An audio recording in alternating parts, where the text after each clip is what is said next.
अस्सलाम वालेकुम। Exercise 9.1 question number 19 है if y is equals to a plus b where a is directly proportional to x and b is directly proportional to x square and when x is equals to 1 y is equals to 4 when x is equals to 2 y is equals to 10 determine the relation between x and y find y when x is equals to 3। आपसे कह रहे हैं कि y बराबर है अगर a plus b के, और जबकि a जो है वो डायरेक्टली प्रोपोर्शनल है x के और b जो है वो डायरेक्टली प्रोपोर्शनल है एक्स स्क्वायर के। तो कह रहे हैं जब आपके पास x1 हो और y 4 हो और जब x2 हो और y 10 हो, डिटरमाइन कीजिए रिलेशन x और y के दरमियान का। ठीक है, पहले आपने x और y के दरमियान का रिलेशन मालूम करना है, फिर आपने y की वैल्यू मालूम करनी है जबकि x की वैल्यू जो है आपको गिवन है 3। ठीक, अब किस तरह से स्टार्ट करेंगे। फर्स्ट जो कंडीशन है उसे लेते हैं हम कि y is equals to a plus b, इसे हम इक्वेशन नंबर 1 का नाम दे देंगे सिंपल। अब यहाँ पर सेकंड कंडीशन है आपके पास a is directly proportional to x। हम डायरेक्टली प्रोपोर्शनल की साइन को इक्वल्स में चेंज करते हैं, कांस्टेंट यूज करते हैं, इसको नाम देते हैं हम k1 का जो कांस्टेंट यूज कर रहे हैं। ठीक, x एज इट इज, और यहाँ हम लिख देते हैं where k is the constant of proportionality. Where k is the constant of proportionality से हम इक्वेशन नंबर 2 का नाम दे देते हैं। ठीक, फर्दर आपको क्या गिवन है कंडीशन के b जो है वो डायरेक्टली प्रोपोर्शनल है एक्स स्क्वायर के। हम साइन को हटाते हैं, इक्वल्स की साइन में चेंज करते हैं तो कांस्टेंट यूज करना पड़ता है। यहाँ पर हम जो कांस्टेंट यूज करें कि हमने उसमें 2 का नाम दिया k2 और x square as it is, इसे हमने इक्वेशन नंबर 3 का नाम दिया और यहाँ पर हमने लिख दिया where k2 is the constant of proportionality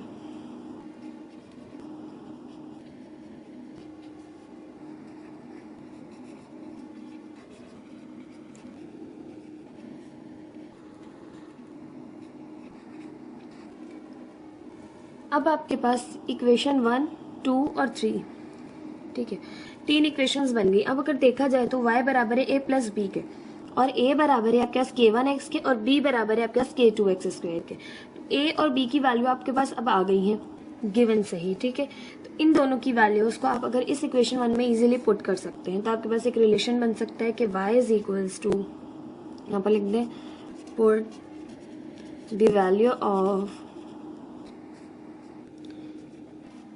A and B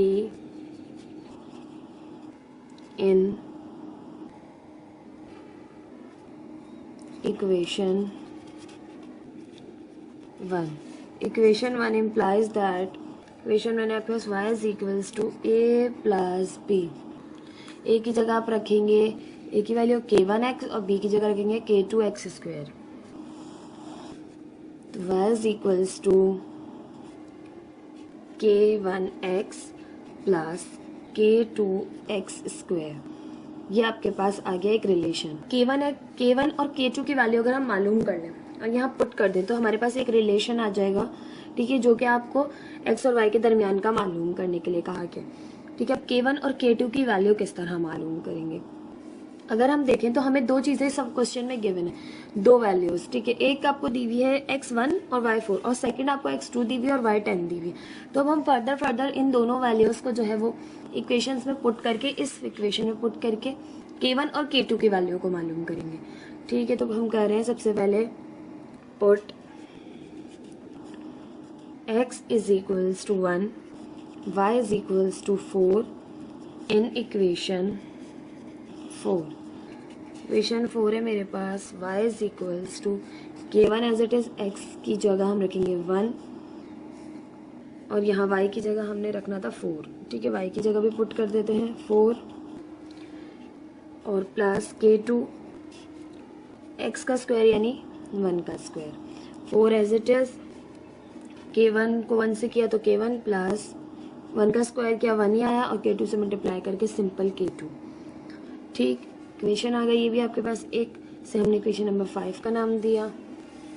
further आपके पास जो अगली वैल्यू गिवन थी उसको हमने सेट पुट किया कि पुट द वैल्यू ऑफ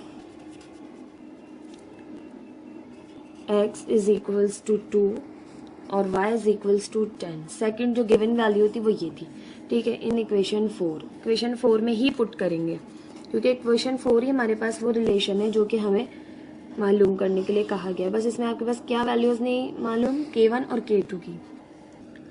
ठीक, मेन इक्वेशन आपके पास ये है, put the value of x is equals to 2 and y is equals to 10 in equation 4। Equation 4 implies that, अब y की जगह हमने पुट करना है 10, k1 as it is x की जगह 2 पुट किया, plus k2 as it is x की जगह हमने 2 पुट किया, उसका स्क्वायर, यहाँ पर 10 as it is 2k1 plus 2 2 4 k2। अब आपके पास यहाँ पर ये इक्वेशन आ गई। अगर हम देखें तो हमें इसको और इसको हम ऐड या सब्ट्रैक्ट करें तो हमारे पास वैल्यूज आ सकती हैं, लेकिन सब्ट्रैक्ट करने के लिए इन दोनों में से किसी भी वैल्यू का सेम होना जरूरी है। तो हम क्या करते हैं, इस इक्वेशन को पहले 2 से डिवाइड कर लेते हैं। 2 से डिवाइड करेंगे तो हमारे पास k1 सेम हो जाएंगे क्योंकि यहाँ पर सिंपल k1 है, 2 नहीं मौजूद। तो अगर मैं 2 से डिवाइड कर लूँगी 2 खत्म हो जाएगा, तो k1 सब्ट्रैक्ट करने से मेरे पास माइनस हो जाएगा। ठीक है, हम कर लेते हैं now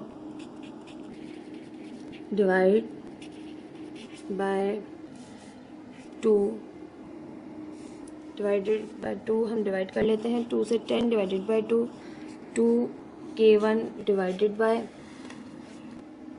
2 plus 4k2 divided by 2, 2 1 ज़ा 2, 2 5 ज़ा 10, 2 1 ज़ा 2, 2 1 ज़ा 2, 2 1 ज़ा 2, 2 2 ज़ा 4। हमारे पास आ गया यहाँ से 5 is equals to k1 plus 2k2 से हमने इक्वेशन नंबर 6 का नाम दिया। अब 5 और 6 देखें अगर हम, तो हमारे पास k1 k2 के इक्वल है ये भी, और ये भी k1 और k2 मौजूद है इसमें। इस इक्वेशन को, जो मेरे पास इक्वेशन 5 है और 6 है, मैं 5 और 6 को सब्ट्रैक्ट कर लूँगी। सब्ट्रैक्ट करने से मेरे पास जो है वो वैल्यू आ जाएगी। मैं कर रही हूँ नाउ सब्ट्रैक्ट इक्वेशन 5 बाय 6। ठीक है, मैं 5 को जो है वो 6 से कर रही हूँ, तो 6 पहले आई, 6 से मेरे पास 5 is equals to k1 plus 2k2, और यहाँ से आई मेरे पास इक्वेशन 5, वो है 4 is equals to k1 plus k2। Minus subtract करते हैं तो आपके पास साइन जो पॉजिटिव होती है वो नेगेटिव में चेंज हो जाती है। यहाँ पॉजिटिव थी नेगेटिव में चेंज की, यहाँ पॉजिटिव थी नेगेटिव में की, यहाँ भी पॉजिटिव थी नेगेटिव में चेंज हो गई। ठीक है, जब आप सब्ट्रैक्ट करते हैं तो आपके पास साइन को तब्दील करना पड़ता है। ठीक, अगर आप देखें तो 5 माइनस 4 किया तो 1 आया, k1 प्लस का k1 माइनस का कैंसिल हो गया, 2k2 में से एक k2 निकाला हमने तो मेरे पास बच गया सिंपल k2। तो k2 की वैल्यू आपके पास आ गई यहाँ से 1। एक कांस्टेंट की वैल्यू तो आपने फाइंड कर ली। अब k2 की वैल्यू को आप चाहे तो इक्वेशन 6 में पुट करके निकाल सकते हैं k1 की वैल्यू, या k2 की वैल्यू को इक्वेशन 5 में पुट करके निकाल सकते हैं। It's up to you. अब मैं कह रही हूँ कि put the value of k2 in equation 5।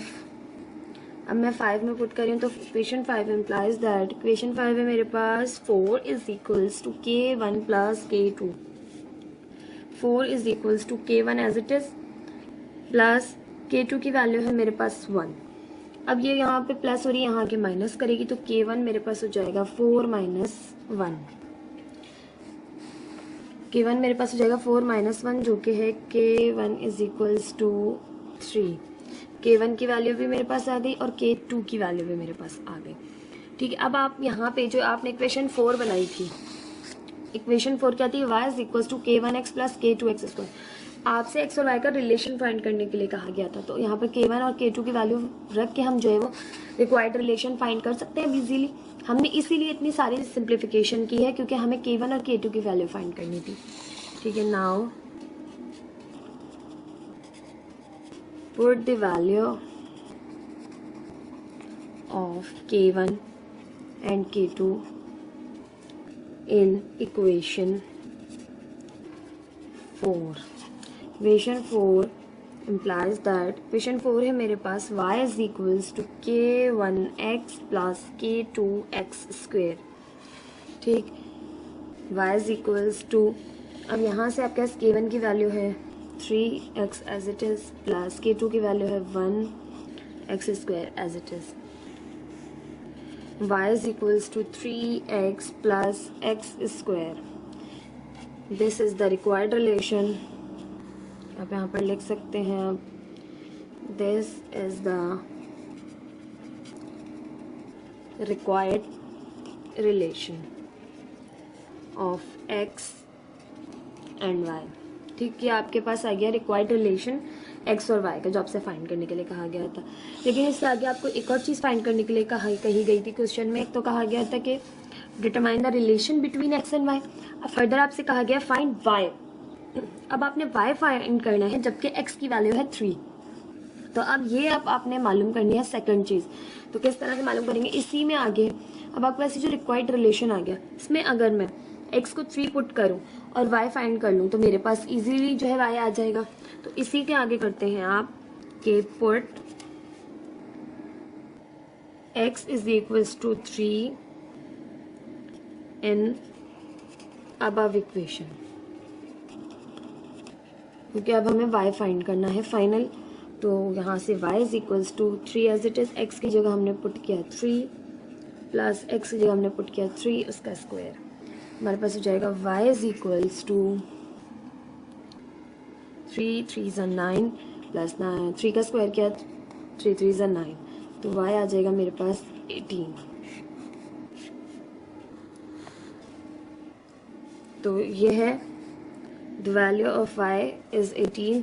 इस तरह से आपने रिक्वायर्ड रिलेशन भी निकाल लिया और y की वैल्यू भी फाइंड कर ली जबकि x आपके पास 3 था। ठीक है, दिस इज द आंसर।